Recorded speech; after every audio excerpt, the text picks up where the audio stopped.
Yeah. Yeah, I guess watching this now, I can see why you'd like Ms. Ruby's voice too. And actually, I do. I think the problem I had with it was that I had to fight her so many times. And, like, every time you lost a continue, you had to listen to her opening monologue. And she talks so slowly. Yeah. Yeah, there's a couple of fights in other games that are like that for me, where it's just like, no, let me do the thing. Yeah, exactly. Like, I'm no good at rhythm games, and so the fact that this boss is a rhythm game just fucking... I saw that and I'm like, oh god, this had better not go on very long. And yeah, I think, if I remember correctly, I just handed this off to... No, okay, I think I did it once and then handed it off to you. Yeah. And then you either nailed it the first time... Well, I guess we'll find out. But yeah. No, because of how I cut this, you don't see the other failures. Right. What happened was, you tried it once or twice. Mm-hmm. I think I only did it once. And then, I think you went through a full continue. Oh, okay. Because I remember you failing multiple times on that, getting, like, the opening platforming and then the opening fight, and I think you only made to the rhythm section once. Oh, that's right. The opening platforming section, I think I purposely killed myself just so the continue would reset. Yeah. And then when it came to my turn, I don't think I failed at all during the rhythm sections, but I got caught off guard during one of the combat sections. Okay, that makes sense, yeah. Because that was my first time with hands-on in the game, so I had no idea what I was doing. Right. I mean, other than the driving thing, which you did there, but that was not the same thing. No, very different mechanics there. Yeah. But yeah, we haven't been talking a lot about it, because a lot of it is, just little platforming stuff. Me doing things, yeah. Yeah, but this is a very solid platformer. Yeah. I was really impressed. Like, I don't know, during the time that this came out, the market was so saturated with these mascot characters that I just had no interest at all in Sly Cooper or Crash Bandicoot or Ratchet and Clank or Jak and Daxter or any of that. Oh, there was an awkward cut. Yeah. Because you failed the platforming here a bunch of times. I must have. And so when I saw that this was 3 games for $5, it was on sale at the time. I don't think it's $5 anymore. But yeah, it was 3 games for $5. I just was like, you know what? I'm going to try this shit out. And I did, and I fucking love it. Like, I'm really looking forward to the next game, even though number 4 was a bit disappointing by comparison. Yeah. Well, I remember during this era, I was kind of in the same boat where there were so many of these kind of mascot-y games that I couldn't get into all of them. Yeah. I had a friend who was really into Ratchet and Clank and let me borrow one of them. Yeah. And I didn't beat it, but I remember when I was playing it, I enjoyed it. Okay. But my game of choice from this era was the Jak and Daxter series. Right. Which we may or may not get to the show at some point. Yeah, we already did some recordings of it, but that was back when we were practicing, so you won't see those. That was during our early era of footage that will never see the light of day. Yeah, and that's fine. Like, you're not missing a whole lot. We weren't very good. I mean, it's not like we're amazing now, but... This is a night... Well, first, the snake sequence, which is one of the cooler parts of this game. Yeah, I fucking love this level so much. It does the one thing that I love and hate about games like this, where it's platforming going towards the camera. Yeah. Granted, it's really slow, so it's more forgiving than, say, a lot of Sonic the Hedgehog. Yeah. But the big problem with doing this kind of thing is platforming is all about seeing what you're doing and precision. Right. Which if the camera's facing away from you, you can't do. Yeah, you'll notice that I'm stopping every now and then to try to adjust the camera at least a little bit. Yeah. So while this looks really cool, there's very little you can effectively do gameplay-wise with this specific kind of angle. You just follow the rails. Yeah. But yeah, this is a nice callback to what I was mentioning in an earlier episode of this series. Not knowing what we're doing with the software and the hardware. Right. Because in our early days, we started doing Skype calls and conversations. Yeah. And you may be wondering, Why have we never seen any of that? Well, because we're both idiots. Mm-hmm. Because this was dumb on both of our parts. Yes. We did several recording sessions where I never stopped to check anything. Like, we did something like 4 or 5 sessions over the course of several months without me stopping to look at any of the files. Mm-hmm. So we would do our recordings, you would send me your files, and that would be the end of it. Yeah. So finally, when I get off my lazy ass to do the actual the editing work, I looked at the files and was like, hey, Humbug, where's the master file for your audio, your Audacity stuff? And you're like, what master file? So we had a couple of months where my audio and my video are perfectly fine. We got nothing from Humbug. Yes. Because he forgot the core files. Yeah, and I couldn't find them either. Like, I had no idea where they went. It's possible that I may have deleted them, although I don't think I'd do that. Yeah. But I don't know. So, I just could not find them. They were somewhere else. It was your fault for not doing the files right. It was also my fault for going like 5 sessions without checking this. Yeah. Because I'm a dumbass. Yep. I am looking forward to seeing how we fucked it up this time. Yeah. Because we have yet to have a fully successful session. Yeah. Like, not a once. Well, I mean, my laptop shut down or something. Yeah, we had that awkward cut. Yeah, that's what that was all about. But I don't think that was anyone's fault per se. It just kind of went to sleep, which is weird because Skype doesn't usually let your laptop or whatever go to sleep. Yeah, fingers crossed that's the worst that happens during this session. Yeah, I did manage to save the file though, so... Yeah. What you hear was the original talk over Skype. Yeah, the original re-recording of... Yeah. Anyway. But yeah, the Jack and Daxter ended up being the weirdest of the franchises. Oh, yeah. Because it had the most bizarre tonal shifts. Because you get the first one, and you saw the first one, which is like this really happy-go-lucky platformer. It doesn't have the goofiness you get in Ratchet and Clank, which is by the same studio. Okay. But it's like this really innocent game. It's like the worst is one of the characters gets turned into this ferret-looking thing. Okay.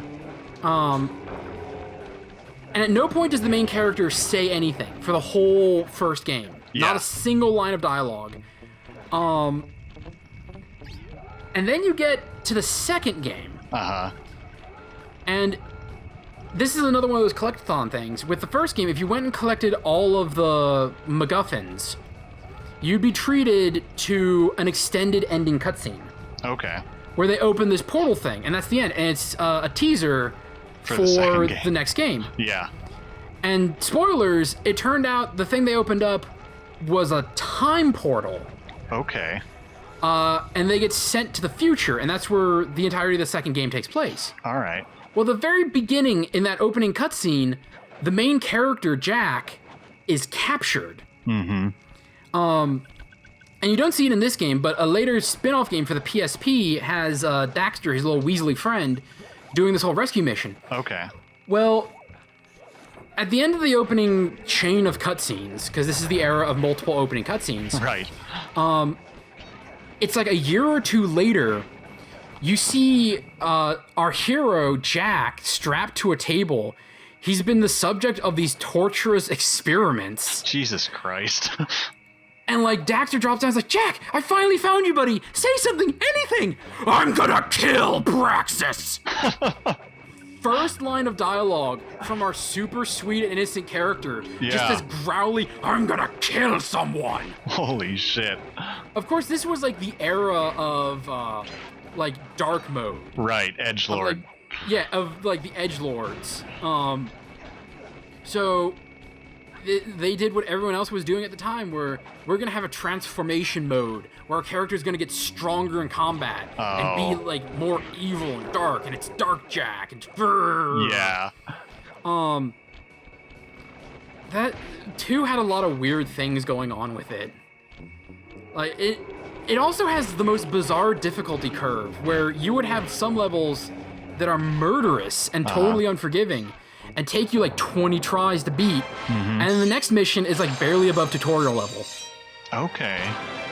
That is really strange. It is so bizarre. I remember loving it and hating it as a kid. Yeah. And this was also the era of like everything needs to be Grand Theft Auto. Oh.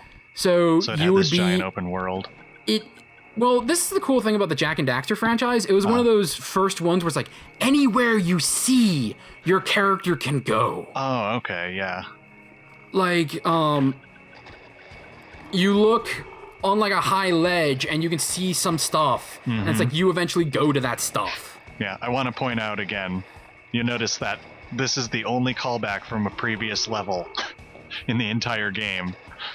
Like, this is where that one level had something that was important in it, and you did that thing in that level. Yup. The others, they just give you keys. Yeah. Which is fine. Yeah, it's not bad. It's just I like what they did later in the series, where everything you do means something. Yeah, it's better to have the interconnected, and it's better to have the callback, but, you know, platformers, chain of levels, it's fine. Yeah, it works. There's nothing wrong with it, and for a first game, this is fucking fantastic. Yeah. Like, I was really looking forward to playing the second as soon as I finished this one. That's the other brilliant thing about the, like, HD collections.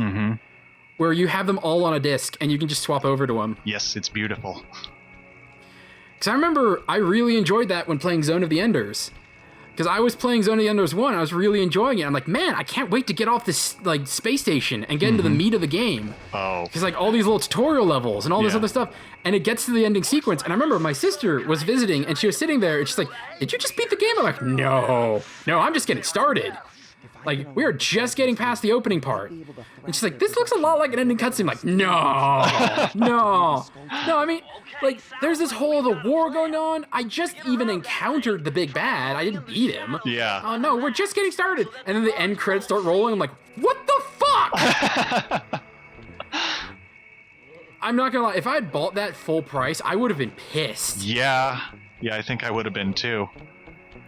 There's actually a fake out for that in the original Wild Arms game, because you go through the first three people's scenarios and then you do one more thing with all three of them, and then some shit happens. You find this hang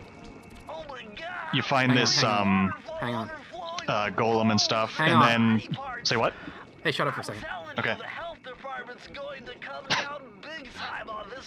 I love that line. Go on. Yeah. I'm sorry. But anyway, you find this golem, and then you bring it in, and there's this big old golem fair that happens.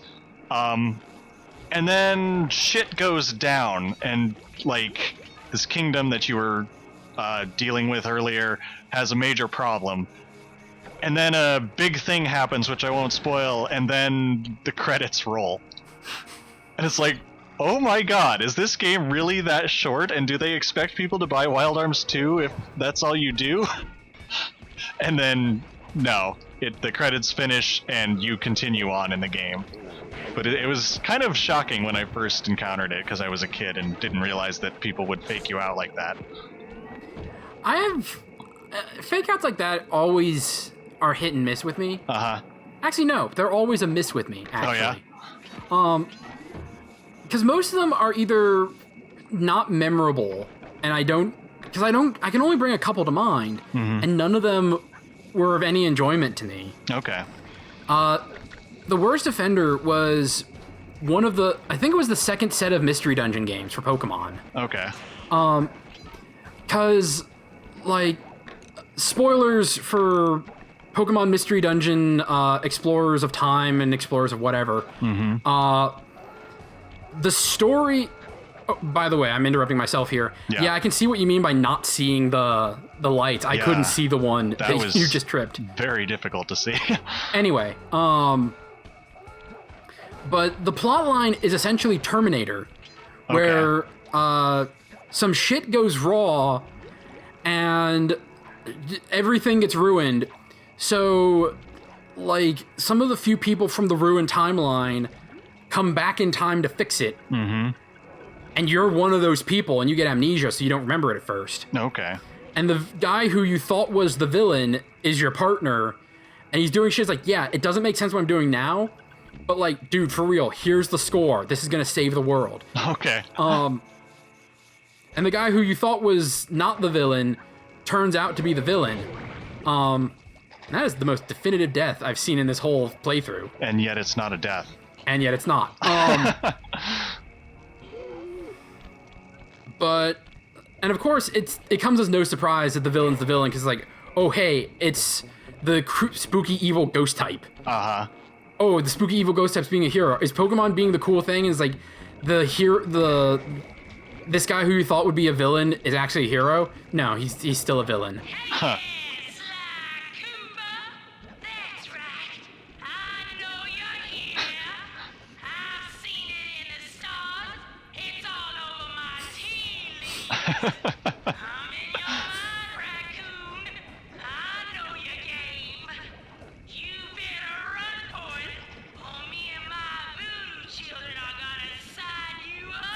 Anyway, yeah.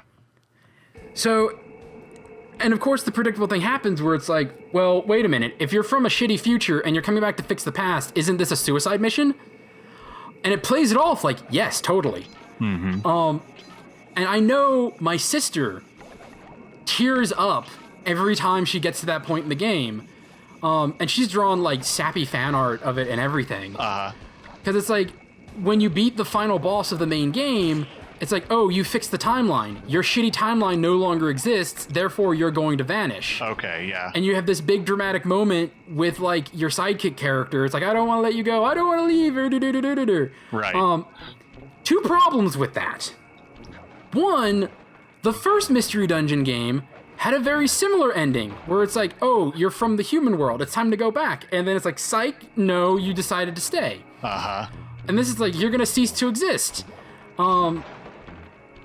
But at the same time, it's a Pokemon game. Right. Pokemon games have some of the most rich post-games of anything ever, to the extent where, in a lot of games, there's more in the post-game than the main game. So you know there's going to be more game after this. Especially since the fact that your character never evolved in the main game. Oh. So you know there's more coming. Okay. So, instead of this, like, really sappy, heroic sacrifice, death of a friend kind of scene, and this, like, very dramatic goodbye, I'm sitting there going, all right, bring down the other shoe. Mm-hmm. All right, how is this going to be undone? Don't play it out like this is the death of my character, because I know there's more game after this. Okay. You're not going to make me play as my sidekick, so come on. Where's the MacGuffin? Where's the thing? Where's the retcon? Yeah. And the villain of the series is the Master of Time. So it's like, oh, yeah. The problem is he's gone mad. When you beat him, he stops being mad. So Okay. he's just like, yeah, I'm the Master of Time. Fuck it. Oh, you're from an alternate timeline that's doomed? Bam, you're part of this timeline now. And it's like, yeah, okay. All right. Whatever. Yeah, I mean, whatever works, you know. Yeah. Yep, it's fine. I think the most annoying things that I've seen that are supposed to be baits and switches are when, well, they do it in 2 Final Fantasy games, both mainline, Final Fantasy X and Final Fantasy XII. The villain in Final Fantasy X, Seymour Guado, they have this horrible villainous music. He looks like a total villain, and he's played off as a nice guy in the beginning. And I'm like, God damn it, he's a villain, obviously. Please don't actually make him the villain, though. Oh no, but they do that. And then in Final Fantasy XII, it's even worse, because not only is the guy's name Vayne, which, like, okay, yeah, so I guess he's vain, which he is. But anyway, not only is it that makes it obvious that he's the villain, he's also automatically, to begin with, the villain, and he stays the villain the entire game to the point where he's the final boss. And there's nothing interesting about him at all. And if they did some sort of bait and switch, it would have been so much better. Yeah. Because then the game would have a plot, as opposed to just, you are the rebels and you're fighting against the evil empire. Well, 12 was plagued with all sorts of this weird, like, development issues. I actually didn't know that, no. Okay, That explains a lot.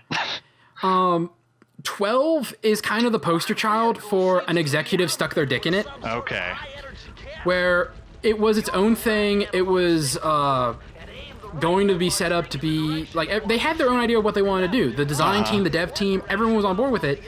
And then an executive came down with like a list of things that work, and he's like, "You have to do these things." It's like, that's not compatible with our story. Well, I have the money, and I say you do these things. Oh God.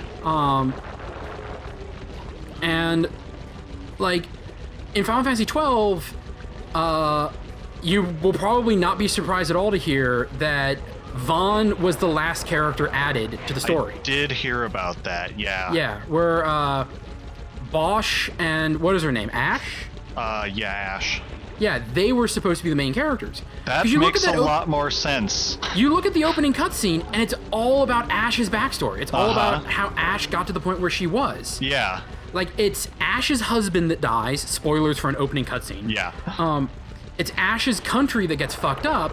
Like, everything is about Ash. Yeah. And then after that's over, we're introduced to this fuckwit Vaughn. Yeah. Who has nothing to do with anything we just saw. He's just kind of there. Yeah. And throughout the whole story, he's always just kind of there. Yeah. Like, the main villain has nothing to do with him. Like, the thrust of the narrative has nothing to do with him. His character begins and ends with, "I want to be a pirate." Yeah, I want to be a sky pirate. Like, my brother and I just, when we were playing that game, we just made fun of him for it the entire time. And the best thing is, sometimes the characters do too. They're like, shut up, Vaughn. Well, it's because the writers and everyone involved was so frustrated with the fact that this character exists. Yeah. That they didn't want in the first place, because it just fucks with their narrative. It just wastes time. Which is why Vaughn is probably the worst Final Fantasy protagonist. Yeah, pretty much. Even worse than Tidus. And Tidus is pretty fucking bad. At least, like, the story is about Tidus. Yeah. And, like, he has an arc. And he has things going on beyond nothing at all. Yeah. But no, Vaughn doesn't do shit. No. And, like, there are so many things where it's like some executive with a spreadsheet came down and was like, you gotta do this. Mm-hmm. And they couldn't tell him otherwise because Square Enix of the era was just such a shitty company to work for. Yeah, it sounds about right. Yeah, so... And did I tell you my experience with 12? I don't know, maybe. Well, I'm gonna repeat it anyway because I brought it up. Go for it. So I played 12. I played it with my sister because that was the era of me and my sister would sit down and play video games. Right. I would be at the controls and she would watch because she wasn't very good at video games at the time. She's now really good. Yeah. And we love Final Fantasies. So we would sit down and play Final Fantasies together all the time. It's one of the things we bonded over as kids. And we got to 12 and, like, we were playing it and I was doing pretty good. And then at some point I realized, hey, I'm at the final dungeon. Yep. And then we never came back to it. Really? Yeah. Like 2 or 3 months later, I realized, hey, did we ever beat 12? And she's like, no, I don't think we did. And it's like, you want to go back to it? It's like, what were we doing during the time? Yeah, that sounds about right. There was a pirate that was kind of cool. It was like a sober Jack Sparrow. Yeah, Balthier is awesome. And his cool bunny chick sidekick. Yep, good old Fran, who's basically just there as a sex symbol. Yeah. It's unfortunate because the only playable character that's worth anything is Balthier. Yeah. Like the others, some of them had kind of interesting designs, but like that was about it. Balthier was the coolest because he offered to drop Vaughn when Vaughn asked to be dropped. Yeah. Well, there's that, and he's the only one with clear and defined goals. Yeah. Which he even calls himself the leading man. Yeah. And usually I hate characters that do that. Mm-hmm. Like, but he was the only character with any personality. Yeah. Like, I despise Snow in 13 because of that. I can understand that. With the Final Fantasy 13 characters, most of them I never bothered to learn their names, and I just referred to them by insulting nicknames. And his was Don Patch Light, because that was when I was really into Bobobo.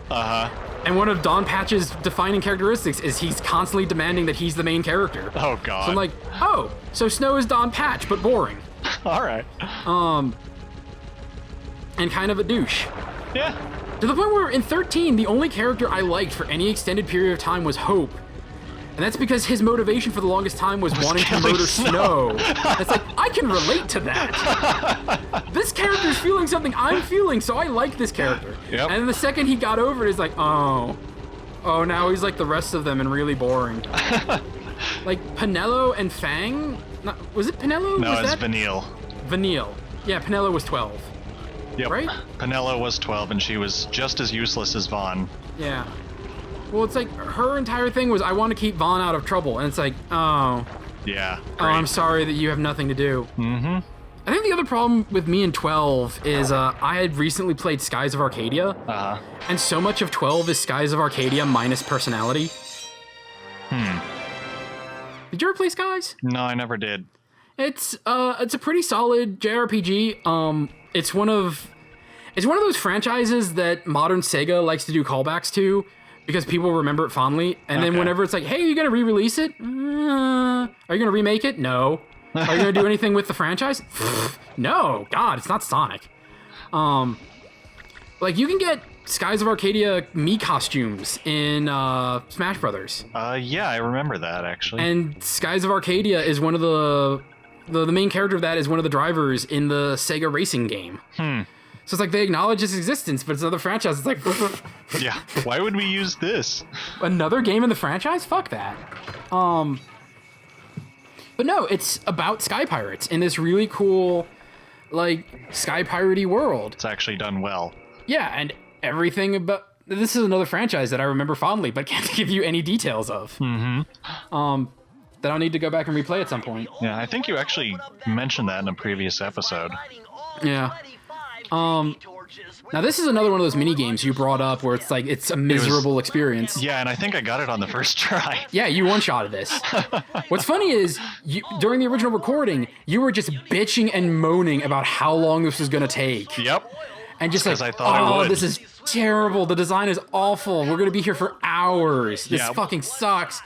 And the power of your hatred got you through it. Well, the power of my hatred influenced the RNG because, like, I watched a speedrun of this, and these things do come via RNG, random number generator. Yeah. So I got lucky is basically the only reason that I did this in one go. Yeah. I'm still gonna go with the narrative of the power of your hate. I mean, yeah, you can do that if you'd like. And You're I all do. about the anime. And I will. Yeah. But yeah, this design is so fucking weird. Uh-huh. I don't know why you have to run over fish to get oil for your flamethrower. And why the fish are that fast. Yeah. Yeah, it's weird. But it's the only game like this, too. Yeah, which I'm happy for. Yeah. Well, if it's terrible, you only have to do it once. Yep. And so far, they have not recreated this minigame in any of the other Sly games. Oh, that's good. They learned their lesson. Yeah. But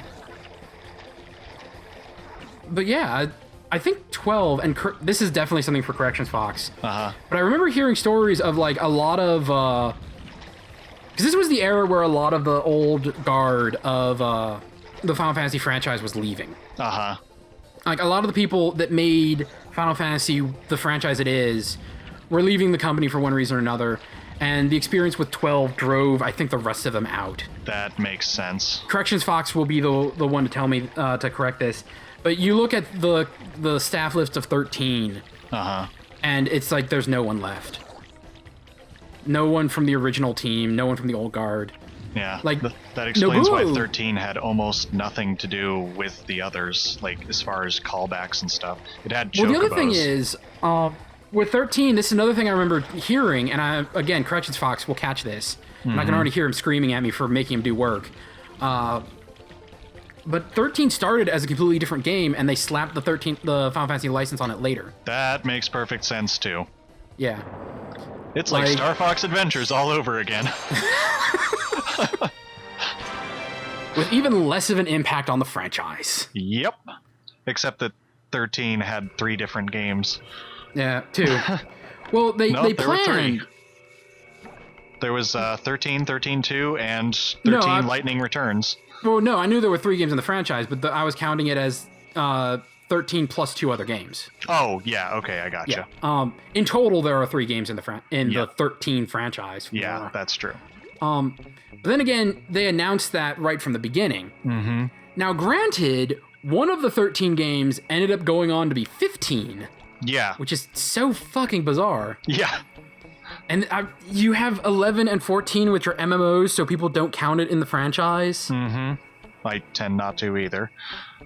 Even though one of the 14s is good because there are 2 14s, the really shitty one that everyone hates. Uh-huh. That they just destroyed to make the new 14, which is evidently pretty good. Okay. Like, I hear people talking about Realm Reborn very fondly. But it's past... I'm past the point where I care about MMOs. Yeah, same. I did MMOs for a little bit. And if I do get into MMOs, there are 2, like, really small weirdo ones I'm more interested in. Uh-huh. Like the Digimon one, because I'm a giant fucking nerd that way. Right.